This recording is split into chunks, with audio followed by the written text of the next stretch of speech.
The Formula One paddock is buzzing with a story that just won't die. Liam Lawson, the man Red Bull dropped without hesitation, could be gearing up for the most shocking return of the season. And not just anywhere, but right back into the seat alongside Max Verstappen. If this happens, it would be the second time in Lawson's career that fate throws him into Verstappen's corner. And this time, the stakes are 10 times higher. Whispers have been circulating for weeks, but they hit boiling point after Helmut Marko's latest outburst. The usually blunt Red Bull advisor didn't just criticise Yuki Tsunoda, he practically lit a fuse under the Japanese driver's seat. The question being asked in every team hospitality tent is the same: does Tsunoda even make it to the end of 2025 in Red Bull colours? There's no hiding from the numbers. 7 points. That's Tsunoda's tally as a Red Bull driver. 7. In a car that, for Verstappen at least, still has flashes of life. Meanwhile, Lawson, in his short 2-race stint with Racing Bulls, racked up 20 points. That stat alone has insiders questioning whether the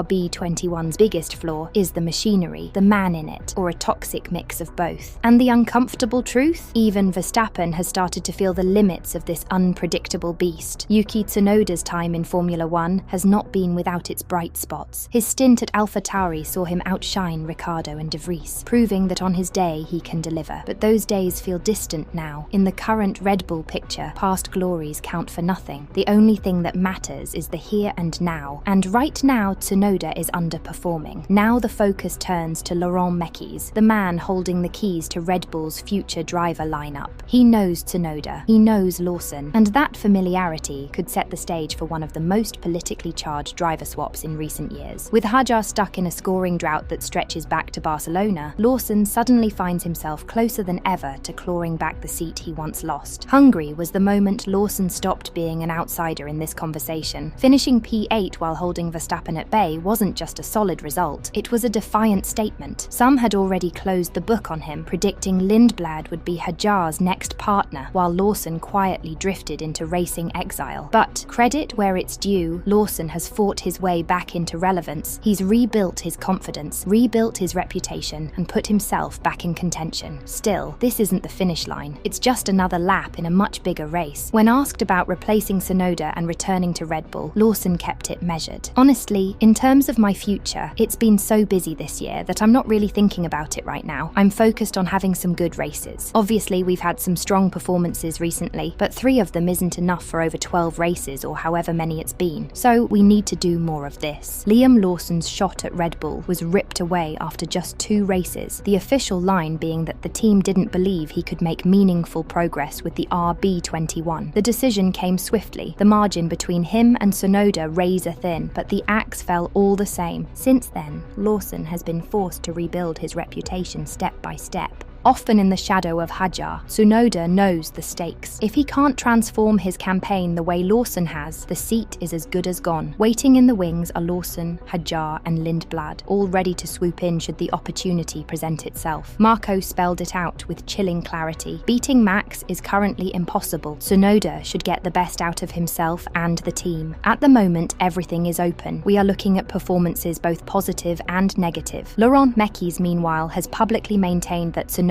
will get his shot, but those close to the situation insist that the clock is already ticking. Should Tsunoda falter, the driver pool will be picked over aggressively, and if he's pushed out, the odds of him finding refuge within a Red Bull affiliated team are slim to none. Horner may be gone, but his philosophy still casts a long shadow. There's little sense in bringing back a driver who has spent 5 seasons in the system without delivering the breakthrough. For Lindblad, the timing could be perfect. The Formula 2 rookie would gain something far more valuable than a sudden promotion: time. Time to adapt to the complex demands of the newly regulated era without being hurled straight into the chaos the way Antonelli was at Mercedes. And there's another twist. If Mekies gets his way, his shortlist is already written. He'd test Hadjar or give Lawson a second shot before even considering an outsider. He knows their habits, their strengths, and their weaknesses. Why gamble on an unknown when you've already worked with drivers who've proven they can handle the pressure? And if both stumble, Lindblad is waiting in the shadows, ready to seize the opening. That's the luxury of operating with two independent teams under the same corporate umbrella. You can move pieces around the board at will. And Lawson, unlike Hajar or Lindblad, has one critical advantage. He's actually driven for Red Bull. Yes, it was only 2 races, and yes, they were far from glorious, but it's still experience. In this environment, even a bitter stint in the cockpit can be a weapon the next time you strap in. This is Red Bull, after all, the team that has never hesitated to swap drivers mid-season without explanation, letting the stopwatch make the decision. It's ruthless, but with their deep pool of talent, they can afford to be. Still, before they pull the trigger again, there's an issue that goes far beyond driver performance: the RB21 itself. The car's development path is faltering, upgrades aren't delivering, and the only thing keeping them in the fight is the Verstappen factor. Strip Verstappen out of the equation and Red Bull could easily be sitting in the midfield, or worse. And Verstappen's commitment to 2026 offers no guarantee beyond that. If he decides 2027 calls for a change of scenery, the team could face an identity crisis of its own making. The question no one can answer with certainty right now is whether the second Red Bull seat even counts as a promotion anymore. On paper, it should. The flagship team, the bigger spotlight, the chance to sit alongside Max Verstappen. But in reality, there's a growing argument that Racing Bulls might currently be the better place to be. Their recent surge in form has put them firmly in the hunt for 5 points in the Constructors' Championship, while the RB21 continues to stumble. Linking the two teams is Laurent Mekies, the man who once led Racing Bulls and now calls the shots at Red Bull. Many assumed he could simply take inspiration from Faenza's stronger package and apply it to the RB21. Mekies has made it clear that's a fantasy. No, we can't fix our problems by taking things from the Racing Bulls car to find more performance with the RB21. I think the question is fair, but there is a genesis of the car. Where the cars are coming from is too different for anyone to transfer anything from one car to another. It's what Formula One is today. That's the reality facing Lawson, Hajar or Lindblad. Whoever ends up in that second seat will inherit a car with deep structural problems. Improvements won't come quickly. Adaptation will be the only survival strategy. If Lawson does get the nod, perhaps Mekies will give him more breathing room this time, aware of how quickly the team pulled the plug on him before. But his earlier struggles still hang over him, a shadow he'll need to erase almost immediately if he's to make the seat his own. So the debate rages on in the paddock. Would Lawson's return be the start of his ultimate redemption arc, or would it mark the end of another promising career chewed up by the Red Bull system? And if Tsunoda is the one to make way, would it also mean the closing chapter of his time in Formula One, at least under the Red Bull banner? Let us know in the comments. Until next time, goodbye for now.